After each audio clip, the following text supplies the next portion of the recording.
the world of professional sports, few names command the same level of respect and intrigue as Tiger Woods, a child prodigy turned global phenomenon. His dominance on the golf course was nothing short of legendary. With each flawless swing, each perfectly calculated putt, he solidified his place in history as one of the greatest athletes of all time. His name became synonymous with excellence, an icon not just of golf, but of perseverance, focus, and near-superhuman discipline. But behind the carefully maintained image of perfection, another Tiger existed, one plagued by internal battles, reckless indulgences, and desires that stood in stark contrast to the persona he had spent years cultivating. For decades, his life had been defined by the distinct reality, the Tiger Woods the world adored, and the one few ever truly knew.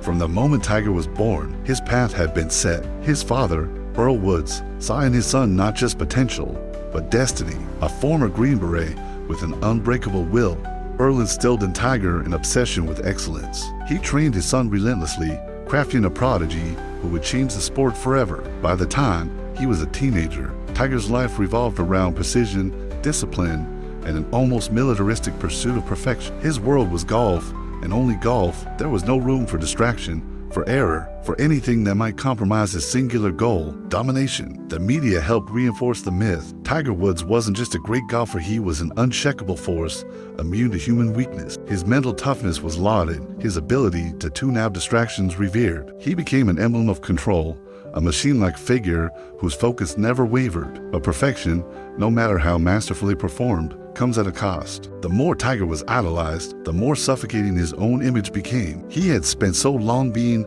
who the world needed him to be that he had never truly explored who he actually was. As the trophies piled up, so did the pressure. Every major win was met with greater expectations, every missed shot dissected by millions. His life was consumed by an unrelenting demand for success, one that left no space for mistakes, for freedom, for the simple act of being human. And when a man is denied his humanity for long enough, he will eventually seek it in the shadow. It began gradually, subtly. At first, it was small indulgences, a lingering glance, a playful conversation, the thrill of something unscripted. But as Tiger's fame grew, so did the temptations that came with it. The world worshipped him, and within that worship, doors opened, doors that led to a realm far removed from the discipline and control that had governed his life for years. He had followed every rule. Now, in the secret corners of his existence, he began breaking them. It wasn't about love. It wasn't even about sex. It was about escape, about finding something beyond the calculated, rigid reality he had always known. Every secret rendezvous was a rebellion, a fleeting act of defiance against the impossible standard he had been forced to uphold. It was during these late-night encounters, hidden from the cameras, the fans, the expectations, that Tiger Woods felt, for the first time, untethered from the identity he had been assigned. Here, he wasn't the methodical golfer, the disciplined champion. He was something else entirely, and that was intoxicating. But no man can live to last forever. For years, Tiger's secret world existed in the shadows, protected by money, status, and careful discretion. But secrets have a way of surfacing when least expected. On November 27, 2009, everything unraveled. It started with a single phone call. Tiger's wife, Ellen Nordgren, had grown suspicious. The text messages, the phone records, the inconsistencies, one by one, the pieces had started to fall into place. That night,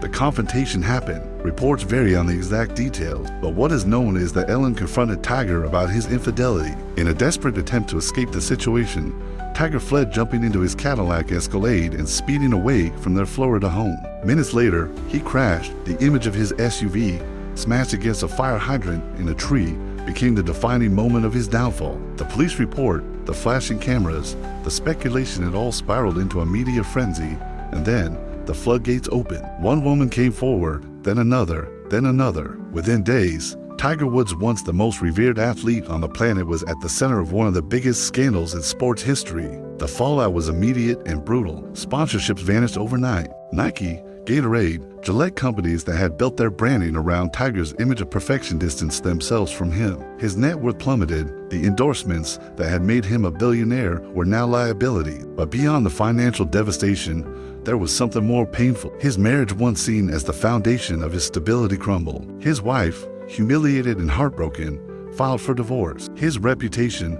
once untouchable, was now permanently tarnished. For the first time in his life, Tiger Woods was truly alone. What followed was a long, painful road Tiger vanished from public life. He entered rehabilitation for sex addiction, an admission that shocked even his most loyal fans. He later sought therapy, trying to understand the compulsions that had driven him to risk everything. But recovery is never linear. Even after his public apology, a carefully orchestrated press conference where he admitted his mistakes, doubt lingered. Would he ever return to golf? Could he ever reclaim his greatness? For years, the answer seemed to be no.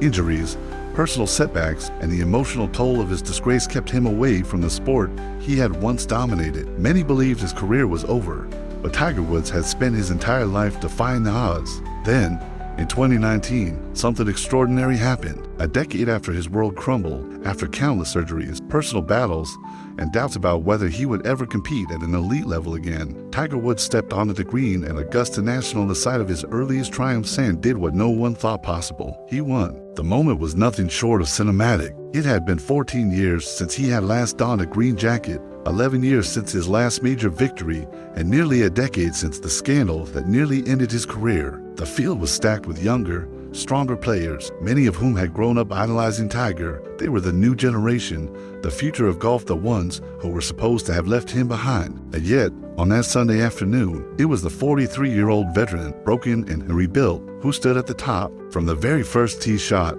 there was something different about Tiger that day. He moved with a quiet confidence, his focus razor sharp, his body once pushed to the brink of collapse somehow holding together for one final, historic charge. He wasn't the invincible machine of his youth, but something even more powerful, a man who had endured pain, humiliation, and loss.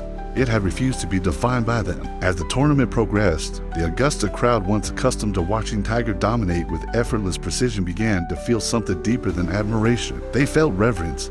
They had seen him at his highest, and they had watched him fall. But now, they were witnessing something even rarer, a resurrection. By the time he approached the 18th hole, the anticipation was electric. The fairways, the grandstands, even the distant corners of the course where fans huddled around, TV screens everywhere. People held their breath. When Tiger sank the final putt, securing his 5th Masters title, his 15th major championship, Augusta erupted. It was not just a victory, it was a redemption arc completed in real time. Tiger clenched his fists and let out a roar, one filled not with arrogance, but with raw, unfiltered emotion. It was the release of a decade's worth of pain, doubt, and quiet suffering. His caddy embraced him, whispering words of disbelief and congratulations. Fans, many of whom had followed him since the days of his dominance, wiped tears from their eyes. Even the players he had just defeated, his former rivals, applauded with something more than sportsmanship. They applauded a man who had been counted out and had somehow defied the impossible. But the most powerful moment came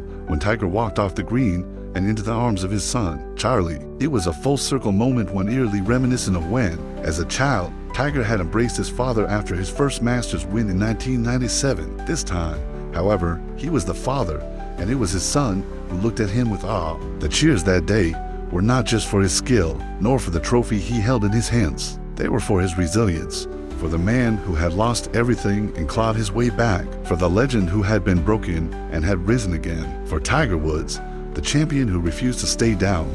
Today, Tiger Woods' story is no longer just one of scandal, it is one of redemption, of survival, of a man who faced his darkest demons and emerged scarred but unbroken. His journey serves as both a cautionary tale and an inspiration. It is a reminder of the dangers of unchecked power and the illusion of perfection. But more importantly, it is proof that even the most broken of men can rebuild. His legacy is no longer defined by the mistakes he made, but by the strength he found to rise again. And in that, perhaps, lies the true lesson of Tiger Woods.